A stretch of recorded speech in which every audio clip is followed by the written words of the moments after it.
martes. Pero antes, permítanme un breve comentario sobre economía. Hace un ratito el ministro de Agricultura, Luis Basterra, se reunió con la cadena de valor del maíz.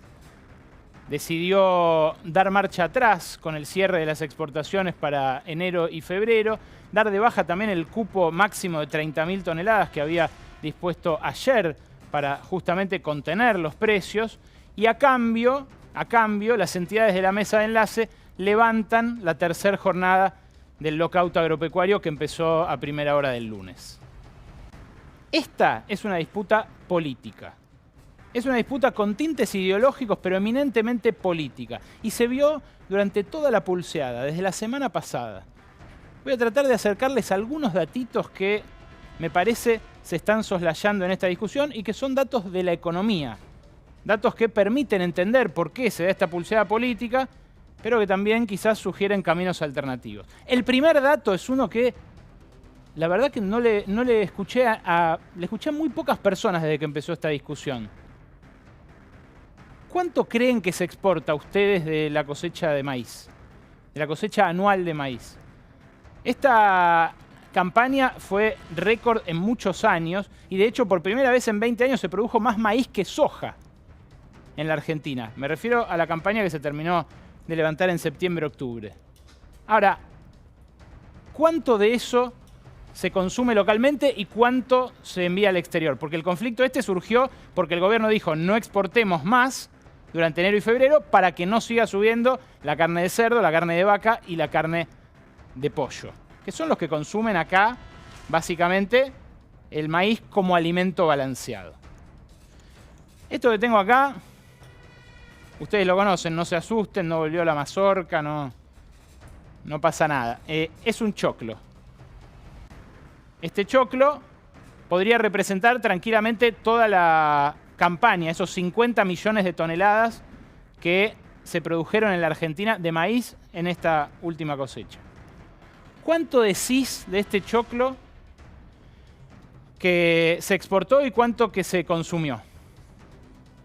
Bueno, de las 50 millones de toneladas, lo que había dicho el gobierno es que se iban a poder exportar 38 millones de toneladas. 38 millones de toneladas. ¿Ok? ¿Le acertaste cuando dijiste cuánto se exportaba y cuánto se consumía acá? Bueno, lo que dijo ahora es que no se iban a poder exportar los 4 millones de toneladas que quedan de ese cupo de 38 millones. O sea, le dijo al campo que esto se quede en la Argentina y que esto lo podía exportar, el grueso. ¿Ok? Ahí lo tenés, ahí se ve bien la proporción. Esto es lo que se pudo exportar y esto es lo que reclamaba el gobierno que se mantuviera en la Argentina. Esta pequeña proporción que alimenta el consumo local alimenta básicamente a esos productores de carne que engordan su ganado en feedlots o, bueno, en las plantas polleras, en las plantas porcinas. Esto es lo que reservaba el esquema de administración del comercio exterior al consumo interno. Ahora, ¿en qué contexto se da esto? ¿Cuánto aumentó el precio del maíz en el último año? Lo tenés en el gráfico siguiente, que son datos oficiales del Ministerio de Agricultura y que coinciden perfectamente con los datos de la Bolsa de Cereales de Rosario. Ahí tenés. En el último año, el precio, descontada la retención, en pesos, el precio al productor, aumentó 96%. Ustedes me podrán decir, bueno, el productor agropecuario igual tiene costos que están atados al dólar, entonces aumentaron más que la inflación, que en este último año va a ser más o menos del 35%. Ahora, no todos sus costos están atados al dólar, ¿no? Hay una parte del costo de una cosecha que es el gasoil, una parte importante, que estuvo pisado el precio, estuvo congelado durante todo el año. Hay una parte que es energía, hay una parte que son salarios. Ganan en dólares los productores, los peones rurales, ganan en dólares. Bueno, no hace falta decir que no, ¿no? Este contexto de aumento fíjate vos si le empataste a ese 96% de incremento, ya venía desde antes, porque ahí tenés el primer valor, el 6.966, es el valor de cuando Macri dice que terminó su mandato, el día después de las PASO. Lo quise poner para bueno, no meter ningún truco en el empalme. 96% en el último año aumentó el precio que es el FAS teórico, pero que, como digo, coincide con el precio pizarra de Rosario. Fíjate lo que pasó con la soja. Hasta ayer, sin contar el subidón de hoy. Sin contar el subidón de hoy que acaba de contar David Cufré, que fueron otros $19. Fíjate, aumentó 105% el precio al productor. Esta disputa no tiene que ver con el excedente económico, no tiene que ver con si conviene o no hacer un cultivo de estos en la Argentina. Tiene que ver con quién decide las reglas del juego de un determinado mercado. Se vio muy nítidamente desde el principio, con el primer comunicado que convocaba al lockout, lo que decían es que rechazaban la medida arbitraria del gobierno nacional de restringir las exportaciones para cuidar el valor en el mercado interno. Ahora van a ver por qué pienso yo que quizás no fue la mejor decisión tampoco del gobierno, pero es interesante este punto, porque en esa disputa política se juegan muchos componentes ideológicos, que es la resistencia de determinado conservadurismo a cualquier gobierno peronista, pero también se define quién tiene la manija. Los que estaban enfrente no eran solamente las tres entidades de la mesa de enlace, era el Consejo Agroindustrial Argentino, una entidad que se formó el año pasado, que reúne a 55 cámaras patronales, y que le dijo al gobierno, no, esto no lo vas a hacer. Incluso se los dijeron los que utilizan esto como insumo. Esto fue muy curioso. Los engordadores de ganado también dijeron en un principio, no estamos de acuerdo con que bloqueen las exportaciones. ¿Por qué? Bueno, porque nosotros queremos libertad para comerciar. Libertad. Libertad frente a la administración que propuso en este caso el ministro Luis Basterra. ¿Qué pasa ahí? Porque en eso hay también una experiencia recorrida. A pesar de este aumento brutal del maíz y de la soja, el maíz y la soja pagan hoy mucho menos porcentaje de retenciones que en 2015, por ejemplo. En 2015 pagaban 20% de retenciones por el maíz. Ahora pagan 12%.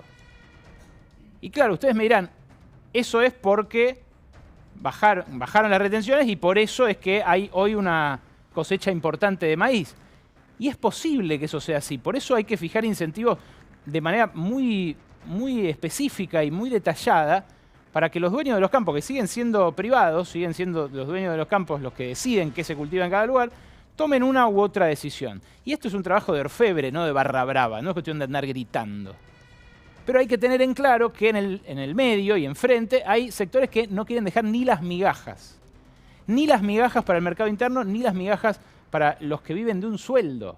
¿Qué paritaria le empató a ese 96%? ¿Qué paritaria le empató a ese 105,5%? ¿Por qué se habla de que es muy elevado un sueldo de 96.000 pesos de un aceitero y nunca se cuestionan estas rentas y estas ganancias? Bueno, el modelo de la libertad total para comerciar, de la eliminación de las retenciones, de la eliminación de toda restricción, de toda administración, ya se puso en práctica. De hecho, asumieron en el Ministerio de Agricultura los que eran jefes de las grandes cámaras patronales del campo. La Rural puso a un ministro de Agricultura, antes había puesto también la Rural a un vice suyo como ministro de Agricultura. ¿Qué pasó con ese modelo? Bueno, ya lo sabés, 26.000 pymes quebradas, 100.000 empleos industriales menos. No hace falta que pase acá revista de lo que fue el macrismo. Pero mirá este dato, porque en las 500 grandes empresas también se ve que el gobierno de Macri y el plan que proponen, en este caso, reconducir las cámaras del agronegocio, fracasó. Ni las más grandes zafaron. Este dato salió esta semana. Es de la encuesta de 500 mayores empresas que hace el INDEC. Y fíjate, es muy binario, muy claro, muy nítido el resultado también. ¿Quién ganó y quién perdió? Le preguntan esto a las principales 500 empresas. En 2015 ganaron 417 empresas y perdieron 83. De las grandes, la cúpula empresarial. Fíjate los años siguientes, cómo va aumentando durante el macrismo, hasta llegar al año pasado. De las 500 empresas, no zafaron ni las más grandes. 120 empresas perdieron dinero durante 2019, de las 500 más grandes de la Argentina. De vuelta, así como si los aceiteros no ganan bien, ¿qué le espera a un empleado de comercio? Si las 500 más grandes tuvieron 120 con quebranto, ¿qué le espera al resto si se adopta de vuelta este plan que, insisto, acaba de fracasar? Ahora, en una disputa política como esta, en una disputa en la cual está en juego el sentido, está en juego el norte de una sociedad, ¿qué vamos a producir? ¿De qué van a vivir nuestros hijos? Cosas súper importantes, súper importantes. En este contexto, hay que pensar también que lo que no avanza, retrocede.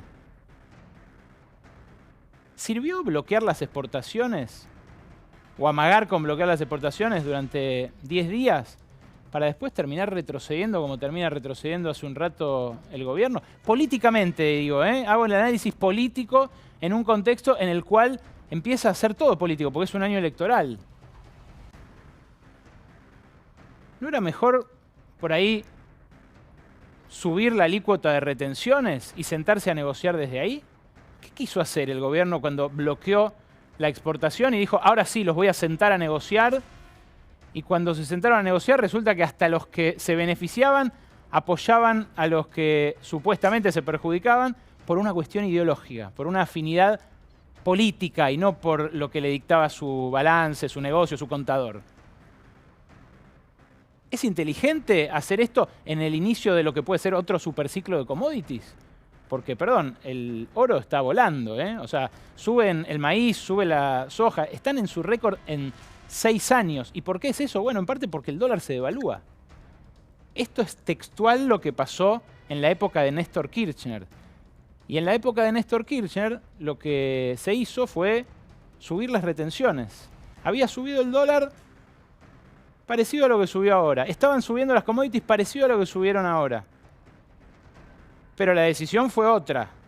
Y la verdad, me parece que cada decisión tiene que ser lo suficientemente meditada en este contexto como para que el plan no vuelva a fracasar. Así empieza Brotes Verdes.